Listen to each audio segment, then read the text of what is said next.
Samajwadi party के मुखिया और उत्तर प्रदेश के पूर्व मुख्यमंत्री अखिलेश यादव ने गुरुवार को काफी हाना और सियासी ड्रामे के बाद कन्नौज संसदीय सीट से नामांकन दाखिल कर दिया।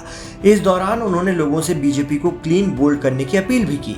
सपा ने इससे पहले मैनपुरी से पूर्व सांसद तेज प्रताप सिंह यादव को कन्नौज लोकसभा सीट से उम्मीदवार बनाया था, लेकिन दूसरे दौर की वोटिंग आते आते राज्य के सियासी समीकरण में फेरबदल होने लगे। कांग्रेस की तरफ से इस बात के संकेत मिलने शुरू हो गए थे कि राहुल गांधी अमेठी संसदीय सीट से चुनाव लड़ सकते हैं।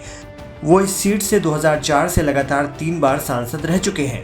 हालांकि 2019 में उन्हें बीजेपी की स्मृति ईरानी से मुंह की खानी पड़ी थी।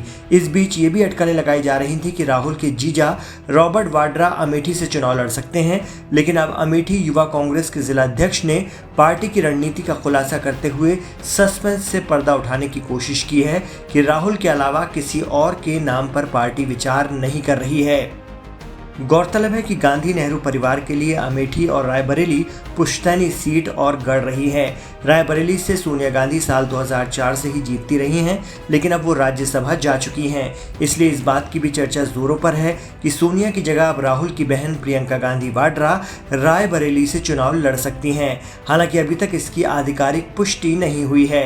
अगर ऐसा होता है तो एनडीए गठबंधन के सबसे मजबूत चेहरे और बीजेपी के उम्मीदवार प्रधानमंत्री नरेंद्र मोदी के बरअक्स राज्य में इंडिया अलायंस के त्रिमूर्ति अखिलेश, राहुल और प्रियंका चुनावी समीकरण और गणित को नई धार दे सकते हैं। जिस तरह समाजवादी पार्टी ने ये मानते हुए अपनी रणनीति में बदलाव किया है कि अखिलेश के चुनाव लड़ने से वोटों का बिखराव नहीं होगा और जीत आसान होगी, इसके अलावा आसपास की सीटों पर समाजवादी पार्टी के पक्ष में मजबूत हवा बन सकेगी।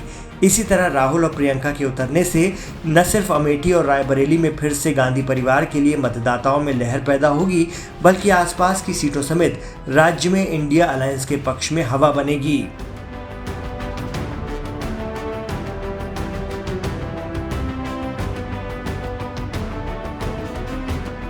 जानकार कहते हैं कि राजनीति में कब कौन सा पासा फेंकना है और कौन सा बयान देना है, इसके बहुत मायने होते हैं।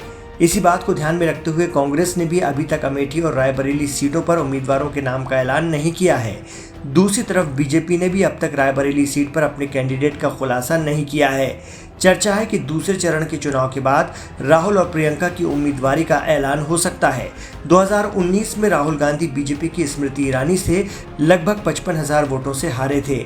ऐसे में अगर वो अमेठी लड़ते हैं तो मुकाबला दिलचस्प होगा। इसी तरह पिछले चुनाव में प्रियंका की महिला ब्रिगेड ने जमीनी रफ्तार तो पकड़ी थी, लेकिन कोई जादू नहीं कर पाई थी। इस बार भाई बहन की जोड़ी के उतरने से संभवतः सियासी मौसम करवट ले सकता है।